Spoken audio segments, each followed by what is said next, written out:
As the political landscape begins to shift in anticipation of the 2027 general elections, one name is rising steadily from the heart of the Rift Valley. Governor George Natembeya, once a stern and an unyielding regional commissioner known for his iron-fisted command in volatile territories, today he finds himself charting a different course. On today's episode of Beyond the Headlines, we sit down with Governor Natembeya to interrogate not just where he wants to take Trans Nzoia, but where he believes Kenya should go next.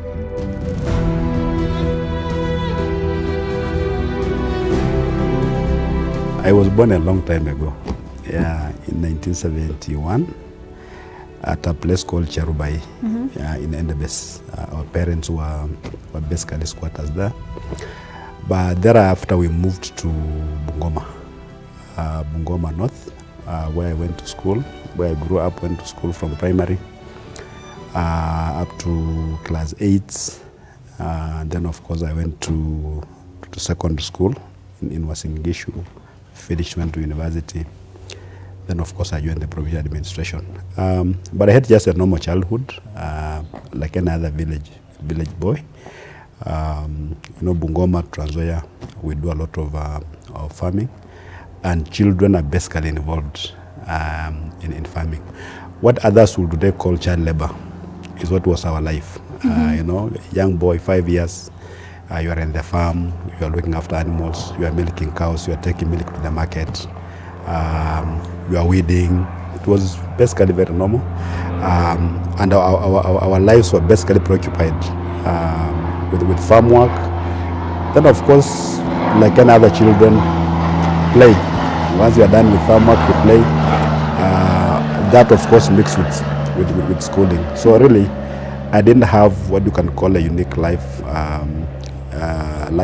growing up. It was just like any other boy in the rural Kenya. Okay. Yeah. How was your life? What did you study in university? I did anthropology. Oh, interesting. I did a bachelor's in anthropology. And then again, I went back and did a master's in the same area, same University of Nairobi. Yeah, but by the time I was doing my master's, actually I'd become a DO. So just given a study leave to go and do that, that master's. And a lot of people got to know you as the Rift Valley Regional Commissioner and also as the governor today. But I'm pretty sure your career has been a lengthy one. Give us insight about that. After university in 1995, I joined the provincial administration as a DO. In 1996, I think it was around March. But the same year, around October, I got a scholarship to go back to university. So I took another break of 2 years. My first station was in Kligoris, that's in Transmara. Then it was Narok district. So after my master's, I was posted to Nakuru, a division called Elbagon. I worked there for some time, from 1998, I think, to 2000. Then I was posted to Wasingishu, a place called Inapkoi division. The headquarters that place called Band Forest. I worked there up to 2003. I went to study advanced public administration at the Kenya School of Government. From there, I was posted to Narok as the DO for Molot in Narok, Narok South. Then from there, I was promoted to become a DO1 in Nandi South, where I worked very, very, very briefly. And then I was posted to Trans Nzoia, interestingly, to a division called Kaplamai. I worked up to around 2004, 2005. And then I was handpicked to come to Harambee House to be the PA, the person assigned to the Minister for Provincial Administration and Internal Security, Michuki that time. So I was based at Harambee House from 2005 up to around 2008. When it was moved to the roads department, then I worked with Saitoti briefly. But then I was taken to Murang'a now as a district commissioner for Murang'a, where we battled Mungiki, seriously. We fought Mungiki there and illicit alcohol. generation. Actually, I was able to contain that. Of course, Michu came a lot of support. And I think I still remain the longest serving district commissioner for Murang'a because I served from 2008 until 2012, when I was moved to Kamukunji here in Nairobi. I worked there from 2012 to 2015, and then I was promoted and posted to Isiolo County as the county commissioner there. I worked in Isiolo until 2018, just after the elections. Then I was posted to Narok, again as the county commissioner. So from Narok 2019, I became the regional commissioner for Rift Valley, where I oversaw the affairs of national government in 14 counties that form the Rift Valley. In Narok, actually, I was tasked with the protection of the Masai Mara forest, a key water tower that the previous government had settled people on it. And we were having issues with the Tanzania because even the Mara River was drying up. The seventh wonder of the wild beast migration, actually was not happening because there was no water. And the source of the Mara is actually the Masai Mara forest. You know, people had tried to move from that forest, and it was very difficult. Even Honorable Raila Odinga tried it, and he even lost election because of that. It was controversial. Yeah, very controversial, very sensitive. But with single-mindedness, I said I'm going to get from that forest. What people don't know is that when I was serving as the DO for Mlot, that area actually fell under my division. And that was the time when the government was settling people there. And you know, I felt very bad because they were felling indigenous trees. And you couldn't stop them because those guys were very powerful. The PS that time in charge of Adams was a very powerful man. Actually, we'll just talk about him in whispers. So when I came back as a county commissioner, then I saw it an opportunity now to sort out this problem. And we really sorted it out. Actually, I think we had even God's hand in this because we were able to move people from that forest without injuring anyone. I just gave a notice and people moved out. Of course, I had enough support. I had a lot of security officers. The president really supported me, Uhuru Kenyatta. But that whole process was politicized, I remember. It was really politicized. Actually, not just for our own resolve, we wouldn't have succeeded. Yeah, there was a lot of politics, but we were able to sort it out. Actually, I completed the assignment when I was the regional commissioner. I began as county commissioner. Then when I went to Rift Valley now, I was able now to finalize it. And it remains one of those things that I'm very proud of. Of course, I know people that we moved out to make a lot of noise, you know, that we moved people from their parcels of land. But I think in the fullness of time, they're going to really appreciate that what we did was good for the current generation and for future ones.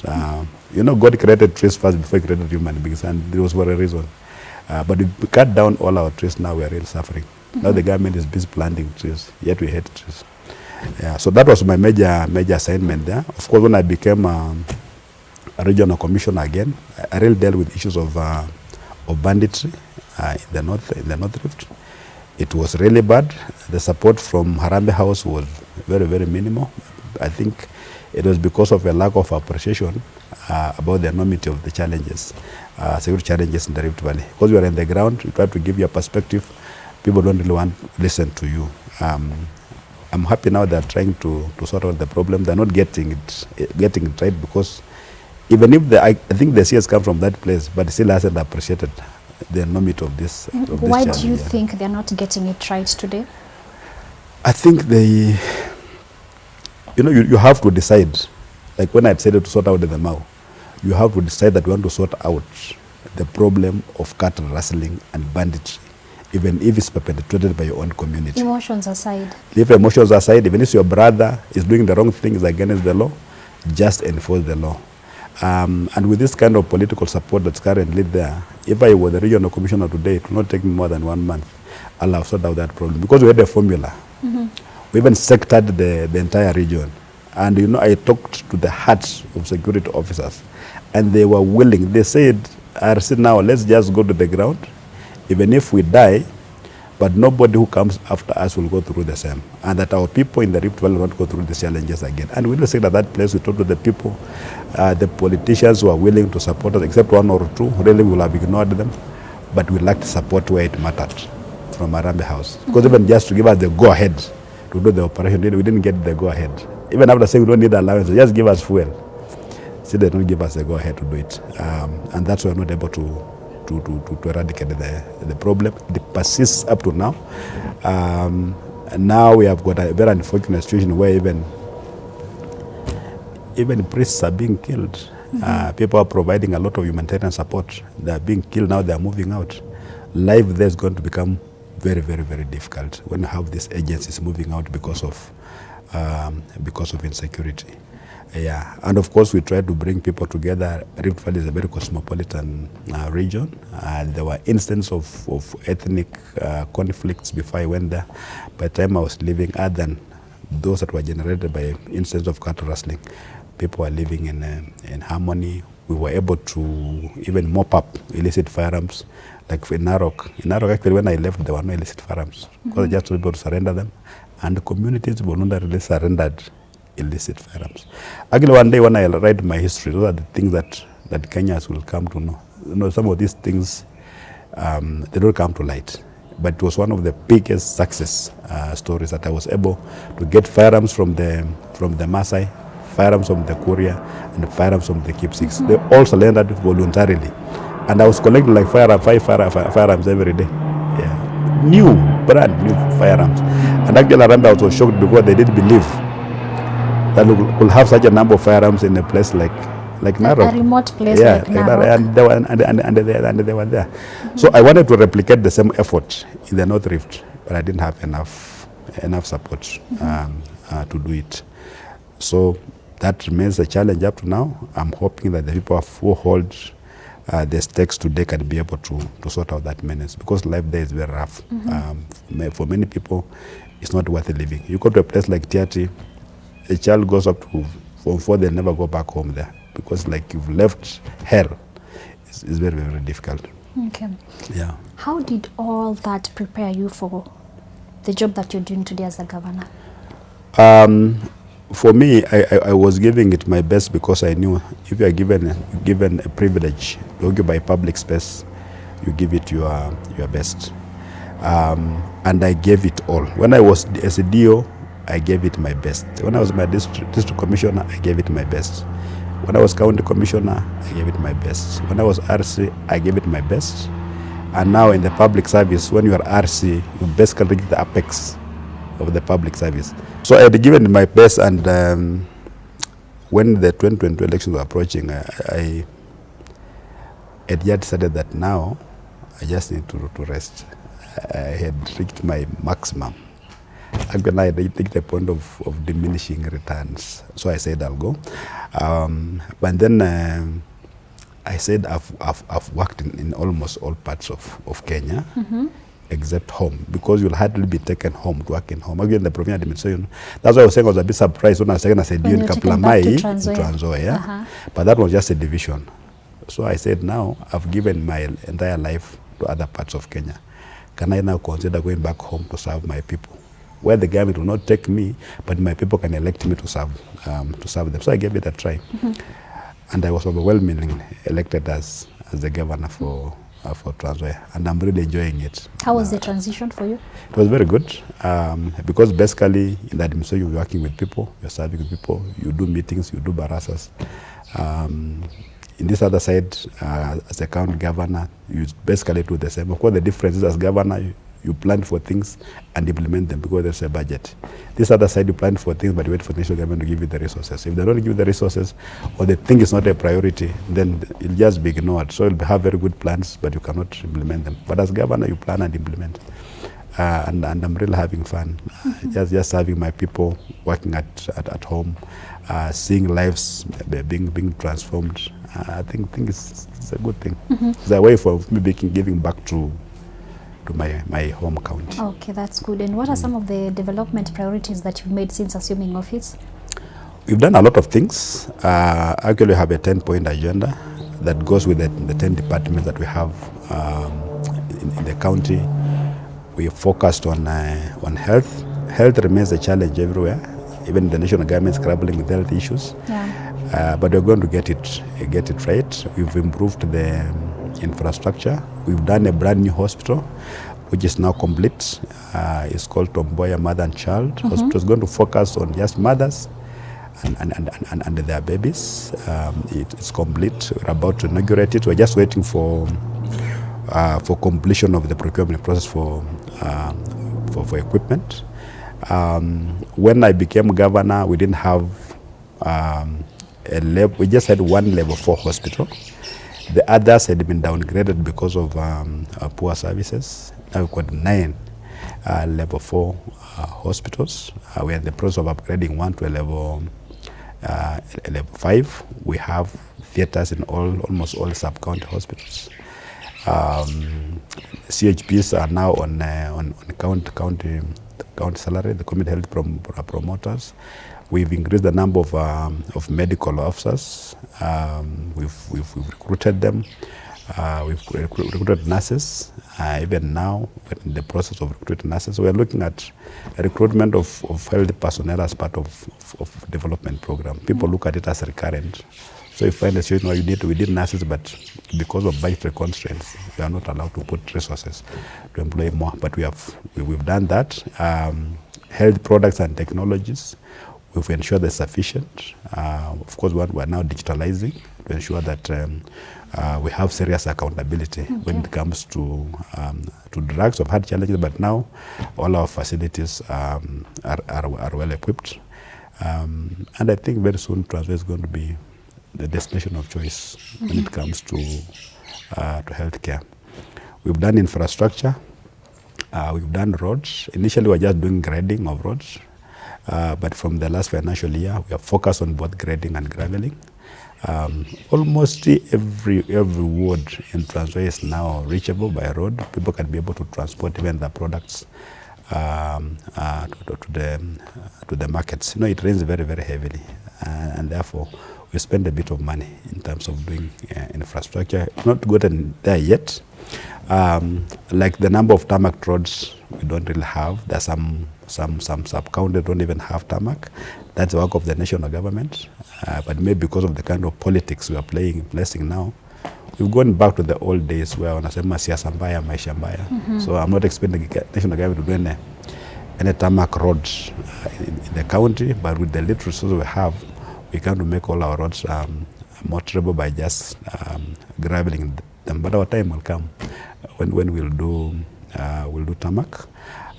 In terms of education, the county government is just charged with 2 responsibilities: vocational training centers and early childhood development. Education. For early childhood development, we've improved on infrastructure. We are doing twin classrooms with the staff room, and we are really making the learning environment very conducive for our little children.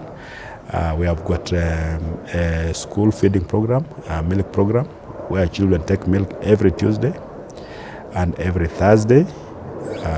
We've confirmed all the teachers who are on contract or temporary terms to PNP. We are setting aside resources this coming financial year to also increase the number of teachers. Yeah.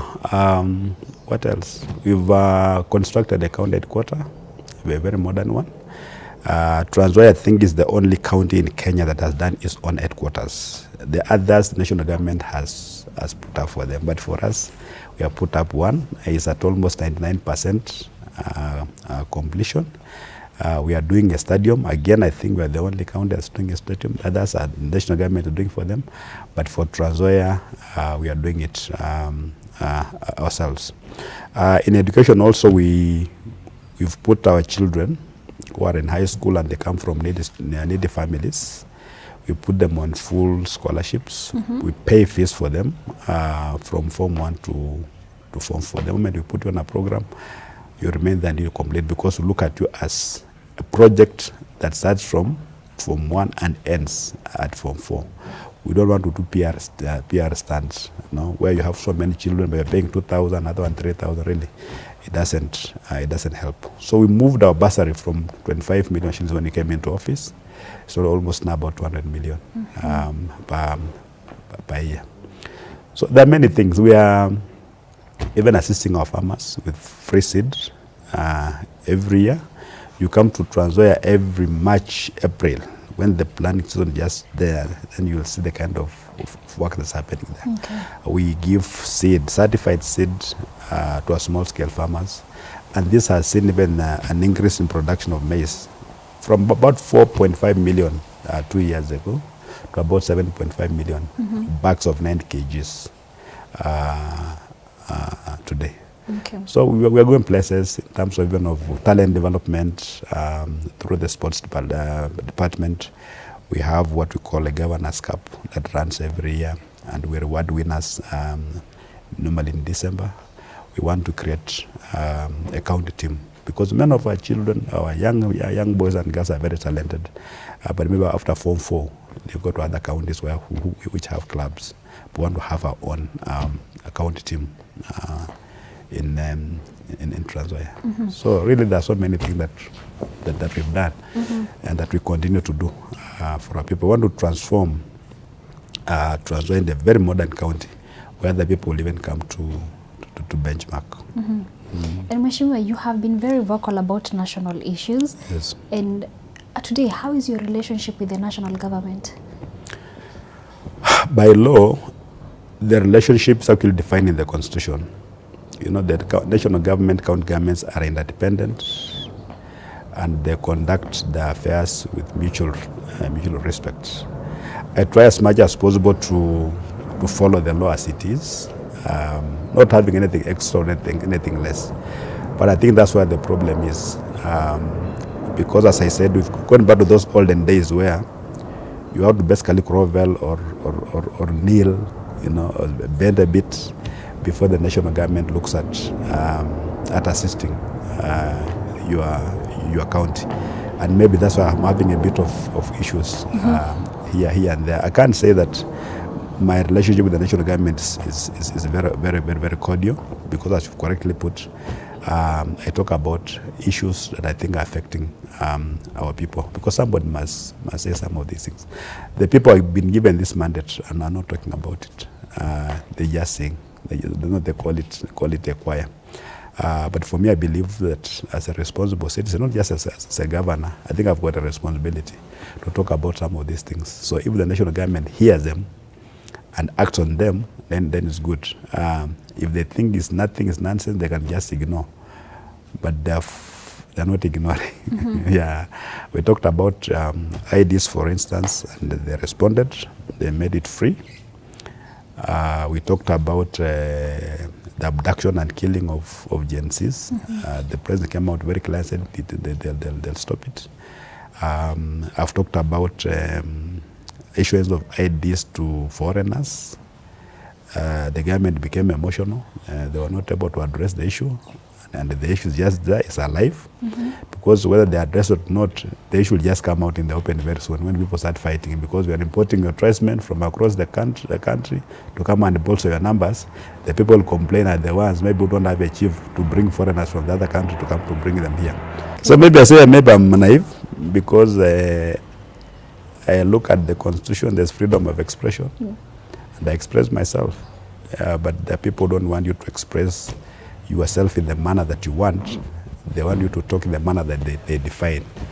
So that has a bit strained my relationship with the national government. I can't say it's rosy. I know it's not. Yeah.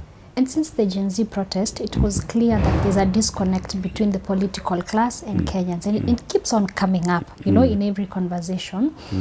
Yet, there's someone like you who is actually loved, especially online by the younger generation. What makes you different from all these politicians who keep on complaining that Kenyans don't like us, you know, the Gen Zs don't respect us, the Gen Zs need to listen to us? What makes you different from all this? Because I haven't seen that from you receiving that kind of treatment from the younger generation. I think I'm just honest, and I address these issues because I see them every day. When you sit in the office, young people will come to you. They've gone to school, they've got academic qualifications, they don't have any jobs. Yeah, they want to do business, they have got no capital, you know, and they feel that nobody's listening to them. These are very valid issues.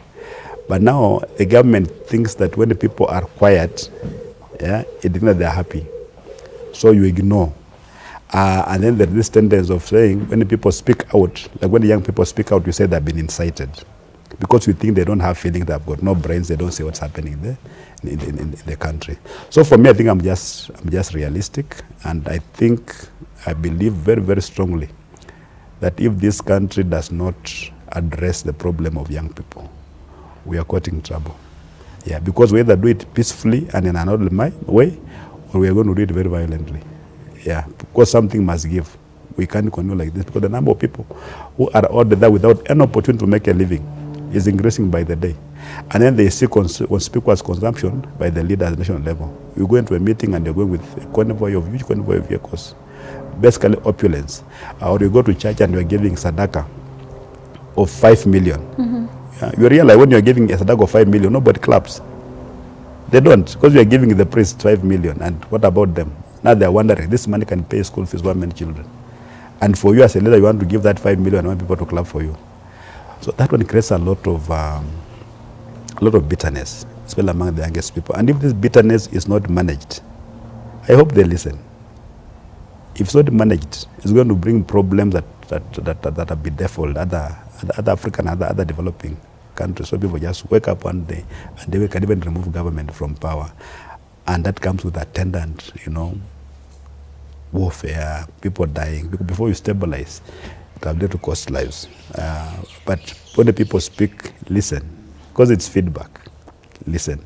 When they keep quiet, something is brewing.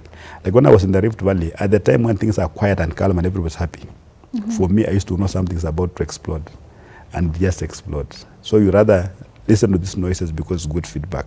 It can assist you to manage situations. For me, I believe the Gen Zs is a generation of brave people that has now been cowed because they try to raise their voices, they try to demonstrate, and they were infiltrated by goons who had instructions to ensure that that doesn't happen. Now they have gone quiet, but they're still seeing what's happening in this country. They're waiting for the ballot in 2027. If somebody will mess with those elections and rig them, as Rigathi said, that now they're falling because he just said the truth. Don't rig the election, because if you rig the election, it's going to be trouble. And indeed, there's going to be trouble. So let people express themselves freely. Let them say that haki has been done, that justice has been done, and that the winner has won fairly. Not because you have got the tools of government and you want to impose yourself on the people. There will be trouble. Mheshimiwa, former deputy president used similar words about election being rigged, and he got into a little bit of problems. And you're actually saying that you're seconding his I'm not saying I'm not using his exact words, because he said that when you rig election, what happened in 2007 will be like a Christmas party. Yeah. It was a little bit more graphic, because he knows what happened in 2007. People really died in 2007. Yeah. At that time, I was actually PA to Michuki, and I was able to see what was happening because I was up there. It was very bad. And we can talk about the Christmas party anyway, because it was very bad. Yeah. But I think all he was saying is, please, do not rig elections. Kenyans want to express their free will. Do not mess with that one. Because if you do, what options are you giving them? Yeah. If you cannot do that peacefully through the ballot, you've stopped us from doing that. What is the option? It's common sense. So even those who are just making noise, it was just a warning that don't steal elections. But they're focusing on the consequences of stealing the election. That people will fight. That's what he meant. So don't steal election, and will not have any other issues. People just go and talk about their lives. But Kenya must change. We're on the wrong trajectory. I think that people have been in government for far too long. They believe in just a particular way of doing things. They can't change. And the state is captured. Yeah, you can talk and talk and talk. When you are given the reins of power, you are just captured. You basically do not know what's happening in the country, and the ordinary people continue suffering. So this particular class of people up here, they become richer and richer, while the ones who are down here are becoming poorer and poorer. Now, when these poor people lose hope, and when you lose hope, you don't have anything else to lose, then they say, well, let us bring down now this structure. Because I'm saying we have to sort out this problem and reduce the gap between the rich and the poor. Let everybody have a fair shot at life. Then we'll be fine. Yeah. What message do you have for Gen Zs? That they should not be cowed. That they are citizens of this country by right. They've got a serious stake. Actually, the 35-year-olds and below constitute almost 80% of Kenya's population. You can go and check that the majority, there are very many of them. So basically, this country belongs to them. Any policies that mess up this country is actually messing up their future, and they should keep talking. If they keep quiet and only one person speaks, then it becomes easier for that person to be muzzled. But if many voices are coming from all over the place, then the government will be forced to listen. So they should not. They can change tact, but they should not surrender. Because I'm not confronting government can be very risky, as I've just witnessed myself. Can be very risky, but the other ways of dealing with the government and the realization that Kenya does not belong to an individual is the beginning of this of liberation. Because if the Kenya ni ya wengine, ni ya watu wengine, so whatever happens to Kenya has got nothing to do with you, then that's the kind of mess we are in now. But if we all own Kenya and say Kenya is ours and that Kenya can be better, we won't allow any single individual to mess up our country and lecture us even as they mess the country. We'll tell them wacha ujinga, and that will be it. Yeah. And today you were in court for mention, and recently we saw you get arrested. Yes. So you were on the other side for a very long time. You've been the one maintaining, you know, the law and order and all that. You were on the other side. Do you think it was politically motivated? It was, and the paradox of all this is that for the 26 years that I've been in government, people say that I was tough. There's this image about me that is very tough, but I've never committed any injustice against anybody. Actually, I'm the only regional commissioner, the only provincial commissioner who have worked in the Rift Valley whose vehicle or convoy was never attacked by bandits because of fairness. Yeah. I never took sides. The courts will not accuse me of taking sides with the Marakwet or with the Samburu or with the Turkana. They knew that this guy was just firm and was doing his job. So you commit an offense, we just deal with you like that. And I never imagined that time will come when state agencies will be weaponized against me. And people have been saying that Natembea is politically naive. He doesn't understand politics. He can't even handle national issues. But every time I raise issues, I'll expect us to engage with these people. But what they're doing is just run to state agencies. They cannot handle what I'm telling them, so they'll go and use the police. Now they're using EACC. Actually, I feel very, very bad because I've had a very long career, very clean. I've never been involved in any dirty things. I tried as much as possible to sacrifice and live within my means. The government has honored me. I brought those things deliberately. I was given two awards, state honors. Moran of the Burning Spear, MBS, I was given. When I was county commissioner. When I was regional commissioner, I was given Elder of the Burning Spear for distinguished service, service to this nation. Last year, I was supposed to be given Elder of the Golden Heart, because every governor is given that. Some state honjo just refused the last minute. Natembea was pay away. So even me, these ones, because of what they have taken me through, I'm going to return them to Arambe House. Because really, how can you be given set honors, then again you are being taken to court? You're going to return them? I'm returning them, the two of them. Kuna ile naitwa Moran of the Burning Spear and Elder of the Burning Spear. The medals themselves go kwa years because they were in the safe, they were taken, but I'm going to have them returned. Yeah, there was a Moran of the Burning Spear. You know, it comes in this box, but the medal is still kwa years as well. Actually, they have defiled it. I don't need it. Mana iko kwa EACC kule walichukua ya nini? Why do you take a set medal? They have it. And this one here is the Elder of the Burning Spear. As I said last year, I was about to be given Elder of the Golden Heart. All governors are given, even those who have not done anything for this country, other than being elected governor. They've taken it. Yeah, they've taken my medal. They took them. They went with them. That's why I'm wondering now, what was all this? Why do you take medals and take my children's certificates? For what? They have them. They took them. So I'm wondering, what is all that? Was I meant not to get this? It's just political harassment. But because they have done that to me, you cannot call yourself that you've been honored by the state. And then they have taken you to ECC accusing you of being a thief. So you see the paradox. Yeah. What will tell people when you say, you write your name and say George Natembeya, EBS, MBS, isn't it? And then you're having a court case. For me, I don't think I can reconcile the two. So I'll voluntarily return this one to Harambee House. Yeah. But my career speaks for itself. 26 years of service is not a joke. Yeah. Even the president hasn't served Kenya that long. You were just being elected, you can just go there and masquerade as an MP. But the responsibilities I was given as a public officer were solid.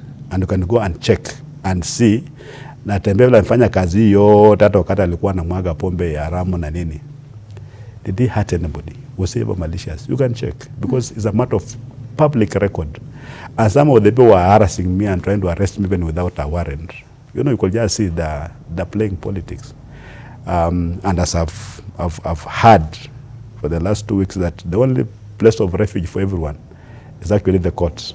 Because when cops come to arrest you, you may think that you are some kind of wild west where there's no law. And understand the law because I have to read the charges to somebody. You are under arrest. I'm so and so, a police officer. My personal number is this, and you are under arrest for this and this charges. You've got a right to talk to an attorney. But even at this, they denied me. Even my attorneys were locked outside. Yeah, you know, everything that was just being done like Kenya is not governed by the law. Is that how you treat an officer of the law, a distinguished officer of the law? You come and put handcuffs on me because you want to make a political point. This is how this country is creating a lot of bitterness in people. You know, I look at these characters who are doing this, and I've got no respect for them at all. I try as much as possible, but honestly, I can't. Because they're abusing power. And what they fail to understand is that power is transient. Very transient. Yeah.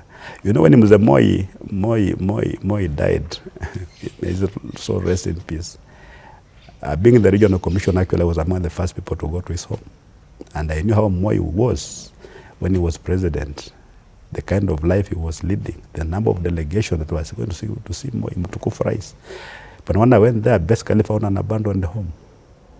Yeah, there were no people. The place was just like, you know, a very ordinary old man's home. Yeah. So it's all vanity.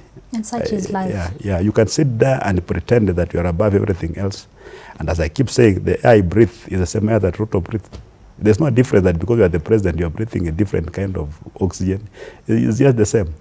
The only difference is that you've been given a higher responsibility, I've been given a lower one, others have not been given any responsibility in public life. But at the end of the day, the meeting point is that we're all human beings, and we need to treat each other with fairness. So the fact that we've been given a sledgehammer, it doesn't mean that we use it. No, it does have to be used. And I think the higher you go out there, you must really be alive with the fact that we have got a lot of powers and they can be misused. So for me, a guy who's been honored by the same government, go and find out how many Kenyans have been given 2 medals. Check. As if there are more than 20. Go and check this. Distinguished service to the Republic of Kenya. But because of political differences, somebody harasses you. Do you think they did that to humiliate you? It was humiliation. Because even, let me not delve into it because the matter is in court. But what the ESS is doing is wrong. It's not ethical at all. It's an ethics commission, but they've got no ethics. Yeah. Because what they do, they come and arrest you, they parade you, they basically prosecute the case in the court of public opinion. They plant the seed in people's minds that you are a thief, you are unethical, and then their job is done. Is that ethical? Is that ethical? So that's basically what they're doing. And they're doing that to break us. And those who want to break us, those police officers, you look at them, I just look at them when they go home, I'm sure they've got just struggling families. I'm speaking on their behalf basically. You know, when I say that, let our children have a fair shot at life. that when there's an employment opportunity at the Teacher Service Commission, don't give this letter to MPs to go and sell. Just advertise, let every qualified Kenyan apply for them and get. I'm sure he or she has a daughter at home who has done education, a Bachelor of Arts in Education, they can't get this opportunity. But they cannot relate what I'm saying with this suffering at home, the stupidity of our people. So you are speaking on their behalf, and they're coming to really harass you because they're supposed to dazzle some pharaoh somewhere.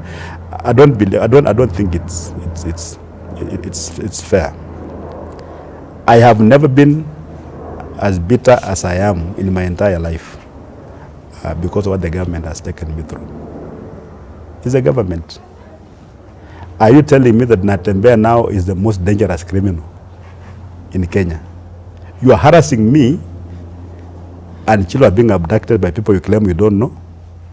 There's femicide everywhere. Girls are being killed. You don't know who is killing them. Yeah, drugs are finishing our children. Yeah, but for you, you think Natembea is the biggest criminal that you must send all set resources to go and harass because of a difference in opinion. Because I've said do not sell Nzoia because Nzoia is our birthright. Our own people gave up land for that factory to be put up. Now you're handing it over to a Muyende, and you don't want us to talk about it. When we speak, you come after us. You know, I'm so bitter that I think that if one day I'm given an opportunity like that, I may have to do the same thing. Just to correct things. Yeah, because somehow people must be held accountable. You can't just do things and get away because you are a president or a former president. You must know that if I operate outside the law, a time will come, yeah, when I'll have to be called out. I think that thing alone will rein in people. But otherwise, people think they are God and that they can do anything and get away with it.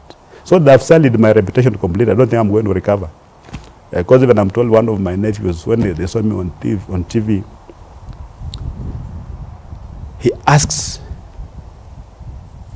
his mother, who's my sister, Mom, when Ango is a thief, how do you repair that?